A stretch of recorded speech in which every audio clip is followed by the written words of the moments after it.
Исламдағы маданият ең алғашқы біріншісі бұл тазалықтан башталады.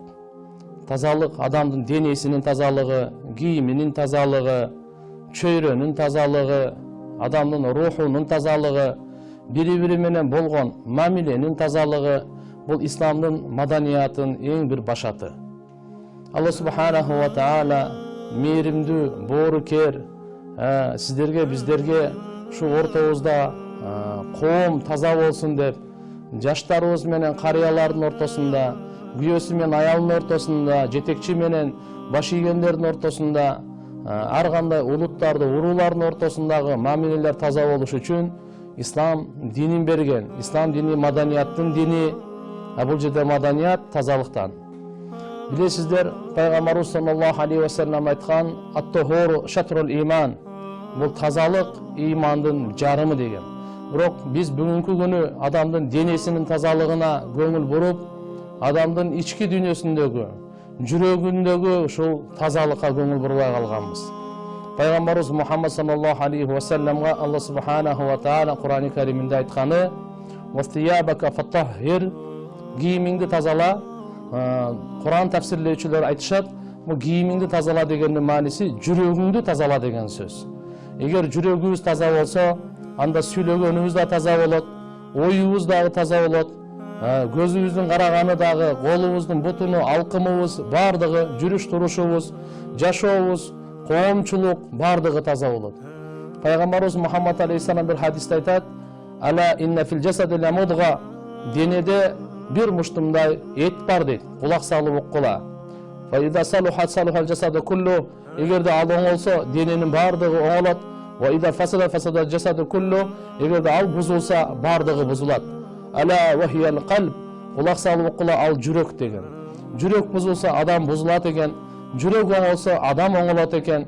Адам оңолсо, алам оңолот экен. Адам бузулса, алам бузулат экен. Демек, аламдын бузулганы оңолгону, бул адамдын бузулганы оңолгонуна байланган.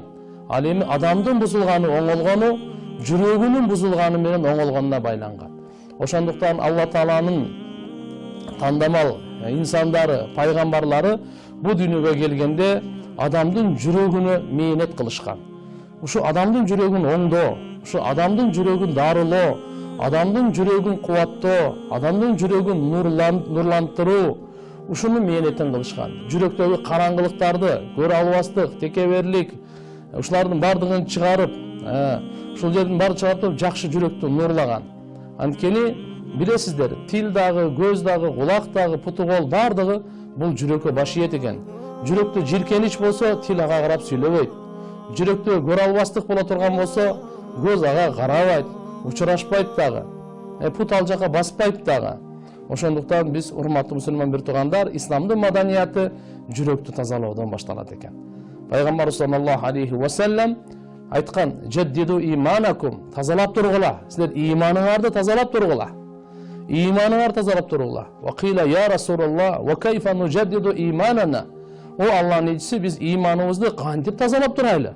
Дегенде пайгамбарыбыз айтты: "Актиру мин каули ла илаха иллаллах." Ла илаха иллаллах сөзүн көп айтып, жүрөгүңөрдү тазалагыла дейт.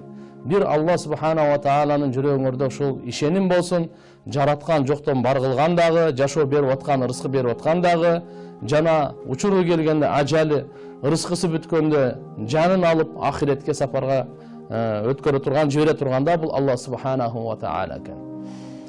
Пайгамбарыбыз бир хадисте айтат: "Адамдын иманы бул кийим кирдегенде эски болуп калганда ошондой болуп калат" дейт.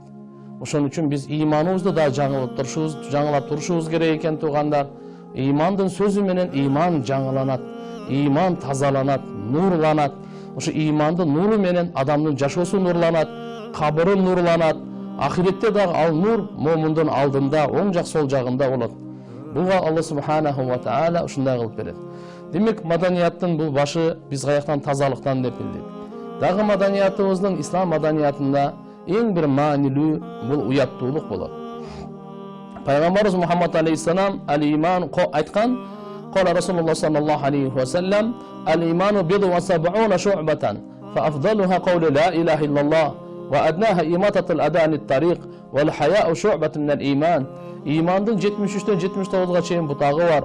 Анын эң артыгы ла иляха иллаллах, бир Алладан башка сыйынганга лайыктуу зат жок десе, эң төмөнкүсү жерден адамга зыян бере турган нерселерди алып таштоо.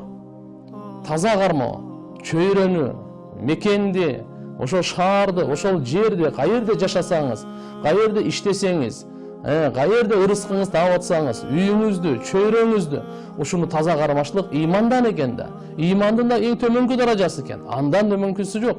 Вал хая шу'батун ал иман, уяттуулук имандын өтө бир маанилүү бутагы деди да. Себеп дегенде исламдын маданияты, элибиздин бул маданият уяттуулуктан башталат. Уят боло турган болсо, баардык күнөөлөрдөн бул узак болот. Билесиздер, ата-бабаларыбыз бирөө уурулук кылса, жоксо бирөөнүн ушундай, бирөөнү сөксө, акарат кылып кемсинсе, жоксо арак ичип алса, аны уяты жок деп айтат эле. Уяты жок деп, арак ичсе да уяты жок дейт эле.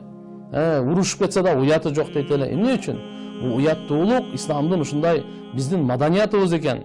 Урматтуу телекөрүүчүлөр, уяттуулук Алла Тааланын берген бир белеги, инсандын бактылуулугуна жолдой турган бир бермек бул. Пайгамбарыбыз айткан: "Идафататкал хая иф'ал ма ши'та". Эгерде сенин уяттуулук кетсе, анда каалаганын кыла берем. Анда каалаганыңдай болуп жашай бер дейт. Уяттуулук кеткенде иман кетет.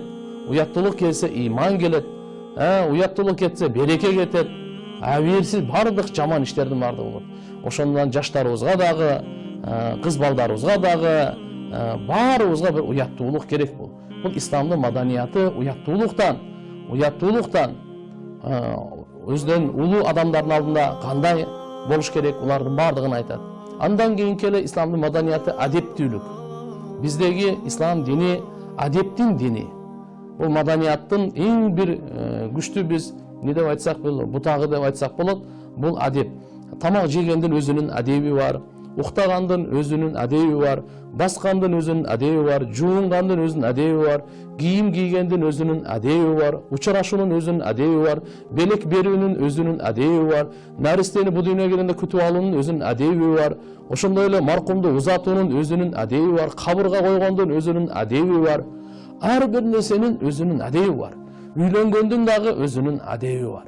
Бардык ушул адептүүлүк мына биздин ушул маданиятыбыз.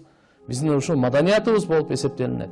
Маданиятыбыздын да бир бутагы бир илим алуу. Илим, билимдүү коом. Бул билим алуу болуп эсептелинет. Суроо келип калыптыр эсемеске, келимени кыргызча айтса да жүрөк тазаланабы дейт. Албетте жүрөк тазаланат. Бирок өзү негизи эми бул келимени ла иляха иллаллах деп ушуну өзү арабча айтыш керек болот.